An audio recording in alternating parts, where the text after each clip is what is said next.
The Pittsburgh Penguins had a 3-1 series lead in their tough opening round playoff series against the New York Rangers.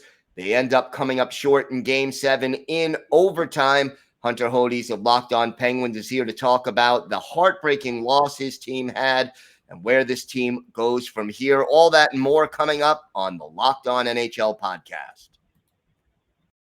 You're Locked On NHL, your daily podcast on the National Hockey League. Part of the Locked On Podcast Network, your team every day.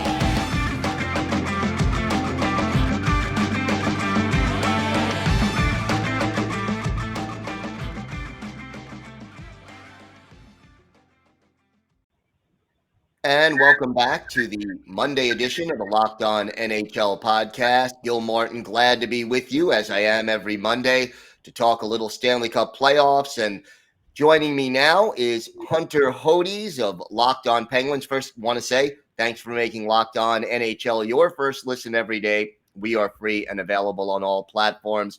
Hunter, what a series this was and a tough way for it to end for the Pittsburgh Penguins. Yeah, I've learned, over the years, I've obviously been doing this a while with them making the playoffs every year. I wasn't really upset, more so just sad, just because this could be it for three players that have blessed my life since I was 7 years old, second, third grade in elementary school, and now I'm going to be 25 this year, and I work full time. It's crazy just how, fast time flies. Penguins, they had it multiple times. They blew 3 leads in a row. It's not good enough. And, I thought the Penguins steamrolled the Rangers in this series. 5-on-5. They controlled 63% of the expected goals. They controlled every underlying number. But as usual, there's equalizers. Special teams, Penguins got screwed up with those.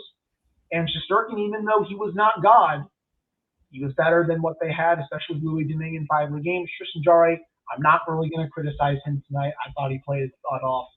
Obviously, was playing injured. They were 5:45 away. If they don't make that turnover in the defensive zone, they potentially win that game. But they also blew 2 multi-goal leads in Game 5 and Game 6. That can't happen.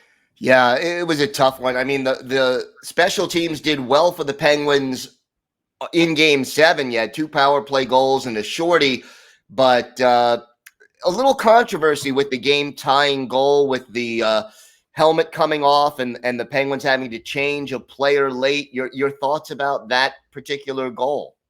It's just a dumb rule. I've never really cared for it. I understand why it's in place. I'm more so mad. I mean, I know the refs aren't going to call it just because this is playoff officiating here. I mean, at the end of the day, that's what it is. But I'm more so mad that they had 4 failed clearing attempts before that happened, and they couldn't get the puck out. Sure, Pettersson comes off, but Marino has the puck in the corner, and he sends it to the middle of the ice. That's not where you want to send the puck. You want to either trap it there at the corner, or you want to send it around again so it's not at a prime scoring chance where Tristan Jarry has to come up with a big save, because he was bailing the team out a lot throughout the night. And at the end of the day, he made a mistake. Letang wasn't able to block it or get a stick on it. And credit to Mika Zibanejad. He was a ghost for the first 5 games of the series. He decides to want to play like God for the final 2 games and then get the game-tying goal.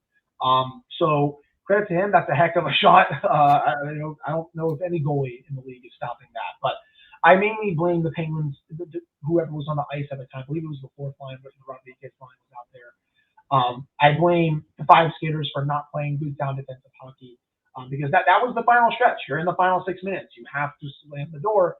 And I know that the helmet coming off is not good. It's a stupid rule, but they were able to get a skater on. You got to make a better decision in that situation.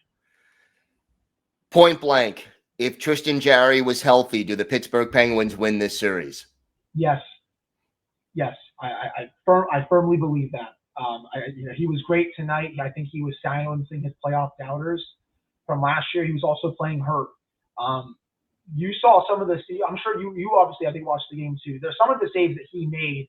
Louis Domingue does not save. It would probably be a 4-1, potentially 5-1 game going into the third period. It was 3-2 Pittsburgh.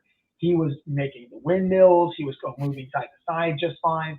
Sure, he gave up a couple goals that maybe looked like he was rusty, but the guy, he was obviously playing hurt. He had an ice pack on his foot. It was not fully healed, and he still gave the team a heck of a shot to win this series. If he is fully healthy with the way the Penguins play, Gil, I 100% believe the Penguins win this series. You mentioned some of the players you've been following since you were in elementary school may not be back with the Pittsburgh Penguins next year. What do you want to see from this offseason? What do you expect to see this offseason from the Penguins? It's a great question, Gil. I don't have all the answers just yet. I would like to see them bring back Gino and Letang. I would sign. I love Evgeni Malkin. I think Kris Letang is more important to their long-term to the success. They have no one to replace him. I mean, who's out there? John Klingberg? He's probably going to get a lot of money, but otherwise, you scour the free agent market. Really not a lot of high-end, top-pairing players there. Kris Letang just at a new career high in points. He is the best franchise defenseman in this franchise's history. He deserves to get paid. I understand, maybe the new ownership group is going to be a little bit cautious. The contract talks really haven't picked up just yet, but I would still pay him and give him a 3 to 4 year deal. Evgeni Malkin, he makes 9.5. I would cut that down to maybe 6.5, 7 if you can. 7 probably, I'm fine with it. 6.5 I think would be a really nice sweet spot. He's open to taking a discount. From then on, I think you get a veteran backup to help Tristan Jarry. Casey Smith, fine second half of the year, but the consistency has always been an issue. I still like Tristan Jarry. I think he's going to be given another shot next season. They also have to create some salary cap space because very confident his $3 million could be up. Do you got Brian Dumoulin? What happens with Jason Zucker? There's so many opportunities here for the Penguins to create cap space to make the team younger, make the team faster. Get at both forward and defense. So they're going to have some options here. What I would not do not fire Mike Sullivan. That would be a very stupid overreaction. He proved again in this series that he is a top 5 coach. It is not his fault that his special teams and his goaltending once again failed him. I do not think this team has gotten good goaltending since 2017 when Matt Murray was .937 after he took over.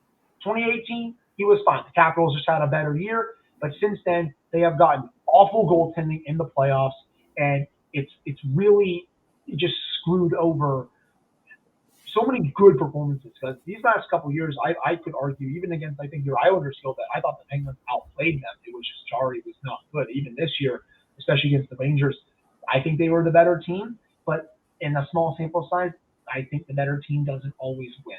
But the Rangers, credit to them, they were able to move on. But it's going to be this is the most pivotal point in this franchise's history, probably in the last 20 years, I would think. Going to be a very interesting offseason in the Steel City. Hunter, why don't you tell our viewers and our listeners where they could find the podcast and where they could find you on social media? Yeah, you can find the show on Apple, Spotify, YouTube, wherever you get your podcasts. You can follow me on Twitter, Hunter Hodies. For those Penguins fans who listen to the national show, I thank you all so much for another incredible season. It's not going to stop there. A whole bunch of off-season content coming your way. Definitely stinks that it ended this way. I thought they were going to win this series. That's for sure. It stinks.